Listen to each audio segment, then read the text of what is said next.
ఓం శ్రీ మాత్రే నమః. ఓం గురుభ్యో నమః. ఓం శ్రీకృష్ణాయ నమః. అందరికీ నమస్కారం అండి. మాఘపురాణం 26వ అధ్యాయంలోకి వెళ్దామండి. 26వ అధ్యాయంలోకి వెళ్ళే ముందు ఇదే మొదటిసారి మా ఛానల్ చూసినట్టయితే లైక్ చేయండి, షేర్ చేయండి, సబ్స్క్రైబ్ చేసుకోండి.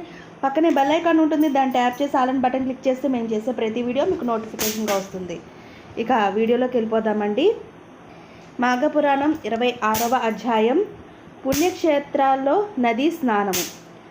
ఈ విధంగా అనేక పుణ్యపురుషుల వృత్తాంతములు, మాఘమాస స్నాన మహిమలు దిలీప్ మహారాజుకి వశిష్ఠుల వారు వివరించగా, ఆ రాజు, మహర్షి, మీ కృప వలన అనేక వృత్తాంతములు తెలుసుకొని కృతార్థునైతిని. కానీ ఒక సంశయం గలదు నాకు.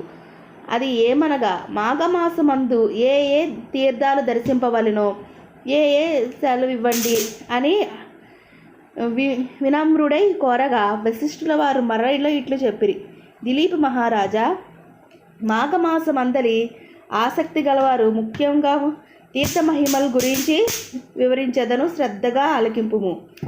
మాఘమాసంలో నదీ స్నానం ముఖ్యమైనది. మాఘ స్నానం చేయలేక తీర్థమును సేవించిన చాలునని అనుకునుట అవివేకము.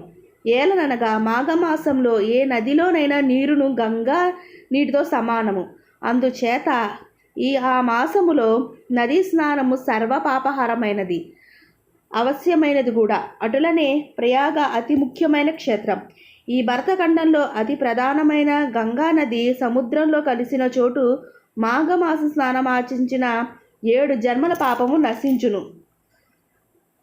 మాఘమాసంలో నదీ స్నానముతో పాటు విష్ణు దేవాలయము, మహేశ్వరుల దేవాలయం మొదలగు 363 క్షేత్రాలు దర్శించిన ఎడల గొప్ప ఫలితము కలుగును. మరల జన్మాలనేవి కలగదు. ఇక త్రయంబకం ముఖ్య క్షేత్రం కలదు. ఇది పడమటి కనుమల దగ్గర ఉన్నది. అచ్చట పవిత్ర గోదావరి నది జనించినది. గౌతముడు తన గోహత్య దోషం పోగొట్టుకునకు ఇచ్చటనే ఈశ్వరుని గురించి ఘోర తపస్సు చేసి గోహత్య జరిగిన ప్రాంతమున మీదుగా గోదావరి ప్రవహింపజేసినాడు. కావున మాఘమాసంలో గోదావరి నది అందున స్నానము చేసిన ఎడల సకల పాపములు హరించుటే పోయేదాకా ఇహమందు పరమయందు కూడా సుఖపడుదురు. మన దేశములో ఎన్నో నదులున్నవి. ప్రతి నదీ తీరము ఎన్నో పుణ్యక్షేత్రాలు ఉన్నవి. ఆ నదుల్లో మహానదులు, పుణ్యనదులు ముఖ్యమైనవి 100కు పైగా ఉన్నవి. అటువంటి కొన్ని పేర్లు స్మరించినచో ఆ నదీ తీరాల్లో ఉన్న క్షేత్ర దేవతలను కూడా స్మరించినట్లే అగును. అందుకని కొన్ని ప్రధానమైన నదుల పేరు గురించి తెలుసుకుందాం. నందిని, మందాకిని, నళిని, తామ్రవర్ణి, భీమరథి, గంగా, యమున, నేత్రావతి, పంపానది, కృష్ణవేణి, మహేంద్రతనయ, గోదావరి, నర్మదా మొదలగు మహానదులు.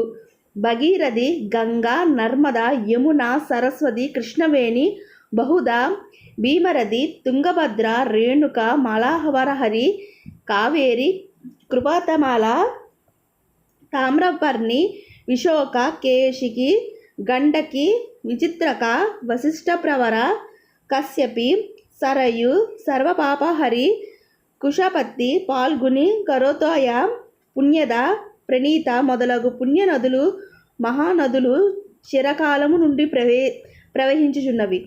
పుణ్యనదులు మహాత్ముల ప్రయత్నం వలన వారి పుణ్యాల కొద్దీ ప్రవహించు వారి నదులంచినవి.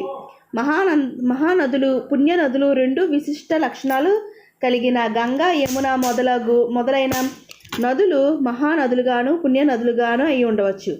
ఈ నదీ స్నానము చేసిన స్నానము విశేష ఫలదం. మనము ఆ నదిలో స్నానం చేయలేకపోయినా పవిత్ర మాఘమాసమందు ఆ పేర్లు తలుచుకుని పుణ్యమే కదా.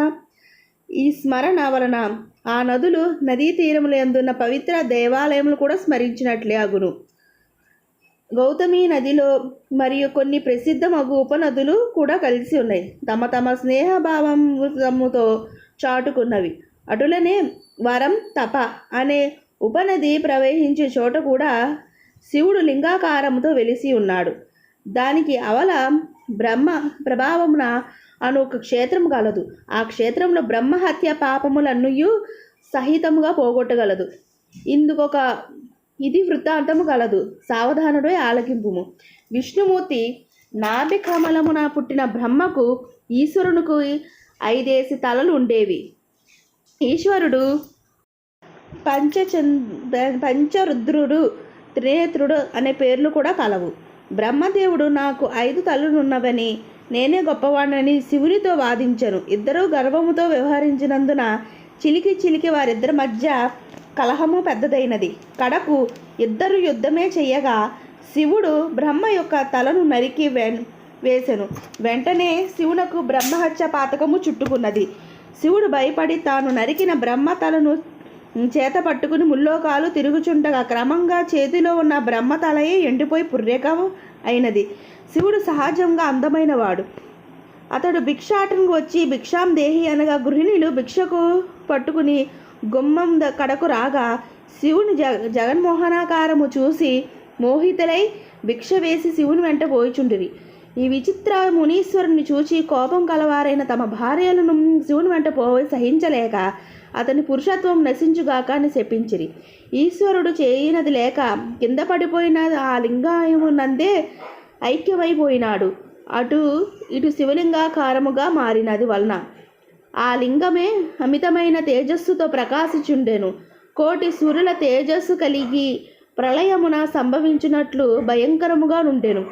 అప్పుడు బ్రహ్మ విష్ణువులు శివుని వద్దకు వచ్చి నోదార్చి ప్రయాగ క్షేత్రముకు వెళ్ళి అచట శివునకు బ్రహ్మహత్యాది పాపములు పోగొట్టిరి. ఆ విధంగా భూలోకమున వచ్చిన శివుడు అప్పటి నుండి లింగాకారముగా మారినందున భక్తులు లింగాకారమే పూజించున్నారు. ఈ శివ సాన్నిధ్యాన్ని పొందుచున్నారు. ఇట్లు మాఘపురాణము 26వ అధ్యాయం సంపూర్ణం. ఇదండి మాఘపురాణం 26వ అధ్యాయం. ఈ వీడియో మీకు నచ్చితే షేర్ చేయండి, లైక్ చేయండి. మరిన్ని వీడియోస్ కోసం ఛానల్ సబ్స్క్రైబ్ చేసుకోండి. అలాగే ఈ వీడియో మీద మీకు సలహాలు సూచనలు ఏమైనా ఇవ్వాలంటే మాకు కామెంట్ బాక్స్ తప్పకుండా కామెంట్ పెట్టండి. ఇంకొక మంచి వీడియోతో మళ్ళీ మీ ముందుకు వస్తాం. సర్వే జన సుఖినో భవంతు. అందరికీ ధన్యవాదాలు.